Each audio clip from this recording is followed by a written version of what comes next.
sobre as 7 trombetas do Apocalipse. É só você ir lá e saber que tem todo esse material, nós estudamos.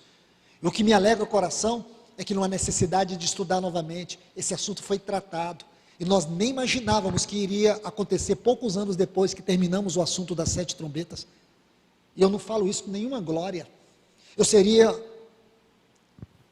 extremamente infantil, se eu olhasse para isso, e achasse alguma glória para mim, porque nós estudamos sobre as 7 trombetas, eu falo isso com extrema responsabilidade, porque os dias que virão, e eu falo isso para os irmãos há bastante tempo, debaixo das mãos do Senhor, nós iríamos passar situações difíceis, e hoje nós estamos vendo, o que melhorou? Não melhorou nada, o Senhor já havia nos dito há muito tempo, que as coisas iriam piorar, e hoje o que nós estamos vendo? Então eu continuo dizendo para vocês, vamos olhar para o trono, para os movimentos do trono, e vamos ser uma igreja de cabeça erguida nesta hora, não vamos ser uma igreja infantil, imatura, uma igreja que está assustada, num momento como esse, o mundo precisa conhecer uma igreja corajosa, uma igreja ousada, uma igreja que busca intimidade com Deus. Então, amados irmãos, vamos seguir, o autor está dizendo isso, deixemos nos levar para a maturidade, não lançando de novo a base do arrependimento de obras mortas e da fé em Deus, o ensino de batismo e da imposição de mãos, da ressurreição dos mortos e do juízo eterno. Sabe o que ele está dizendo, irmãos?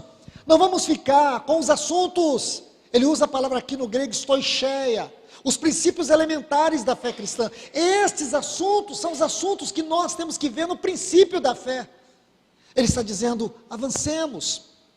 Aquilo que Paulo diz em Filipenses capítulo 3, se você ler do versículo 12 ao 14, ele não havia alcançado, mas ele estava correndo para alcançar aquilo para o qual um dia ele foi alcançado. Ele diz, corramos, prossigamos para o alvo, para o prêmio da soberana, a palavra soberana aqui é o termo grego, anos, ascensional vocação. Amados irmãos, se nós não entendermos isso, sabe onde nós vamos ficar? Na periferia das coisas, na periferia. A Bíblia diz que Deus não faz nada nessa terra, sem falar primeiro com os seus servos, os profetas. Nós precisamos ser uma igreja profética, nós temos que ser uma igreja, um povo profético. O que é um profeta, irmãos? Lê o capítulo 1 do livro do profeta Ezequiel, é aquele que está envolvido com a circunstância do seu povo, conectado com o trono, que tem um céu aberto sobre suas vidas. Você vai ver que lá no capítulo 1 do profeta Ezequiel, havia um céu aberto sobre ele. É isso que nós temos que pedir ao Senhor, nos dê um céu aberto nesta hora, Senhor. Sejamos uma igreja debaixo de um céu aberto, e não uma igreja confusa, e não uma igreja querendo se entreter com sensacionalismo. Vamos orar para que Deus derrame a paz sobre Israel. Sabe quem é que vai trazer a paz? E vai tentar trazer? O anticristo. O anticristo. Sabe o que o nosso Senhor Jesus vai trazer? O juízo das nações. Ele tem que julgar essa terra. Ele vai julgar este mundo. Não se iluda com outro assunto. Deus vai julgar essa terra. Deus vai julgar a impiedade dos homens. Nós vivemos a geração mais pervertida da história, mais imoral, mais soberba, orgulhosa. O que nós estamos vendo, irmãos, no nosso mundo, uma perversão moral. Você está vendo aí a perversão da própria lei, do próprio juízo. É isso que nós estamos vendo. E você acha que essa terra, ela tem uma solução? Será que há ainda uma solução para esse mundo? A solução para esse mundo é Cristo. E o mundo não quer. Então Deus vai trazer o juízo. Se não quer a paz, então Deus trará juízo. Ele vai julgar este mundo. Goste você ou não, Ele vai julgar. É isso que está na sua palavra. Ele vai julgar. Então veja isso. Vamos entrar agora num ponto que para muitos é delicado, e eu não vejo nada delicado, do ponto de vista da interpretação. A partir do versículo 4, ele diz assim: é impossível, pois. Ele está tratando o mesmo assunto que nós começamos, especialmente desde o versículo 11 do capítulo 5 de Hebreus. É impossível, pois, que aqueles que uma vez foram iluminados, preste atenção nesses vocábulos. A palavra iluminados aqui, vou dar 2 textos para vocês. Lucas 11, 36, ele diz assim: se portanto todo o teu corpo for luminoso, é esta a referência aqui, luminoso, sem ter qualquer parte em trevas, será todo resplandecente como uma candeia, quando é iluminada pela plena luz. Então ele está dizendo isso. Aqui está falando de um cristão que foi iluminado. Um outro texto que vai te ajudar a entender esse termo, Efésios 1,18.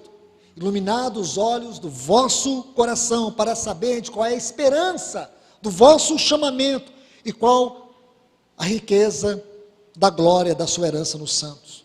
Então aqui esse vocábulo, esses 2 textos vai te ajudar a entender. Aí diz, e provaram. O termo provar aqui fala de desfrute.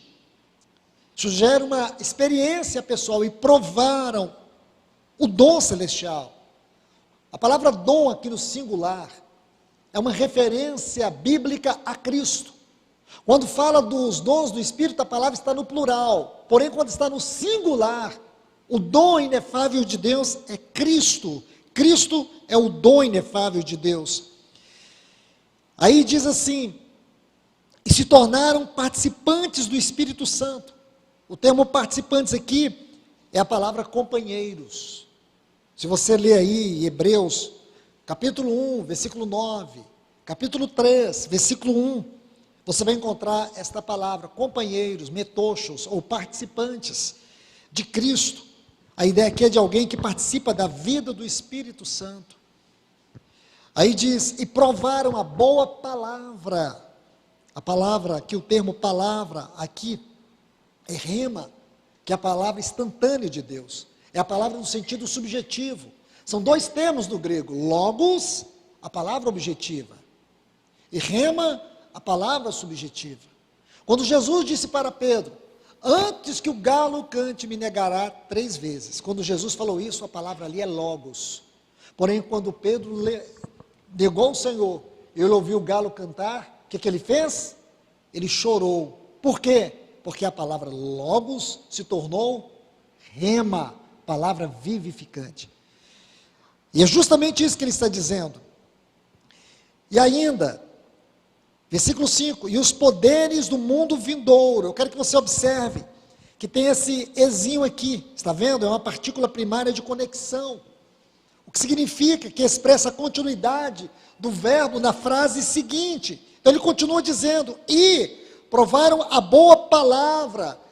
E aqui é, provaram também, não somente provaram a boa palavra, mas por terem provado a boa palavra, eles também provaram. É isso que significa esse ezinho aí. É uma partícula que no grego é conhecida como partícula aditiva. Significa que a força do verbo segue na frase seguinte, como se ele estivesse dizendo, e provaram também os poderes do mundo vindouro. Aí o versículo 6 diz, e caíram. É importante considerar que o assunto aqui é apostasia, e esse cair aqui é o cair no sentido de apostasia, até porque a palavra aqui, ela é muito interessante.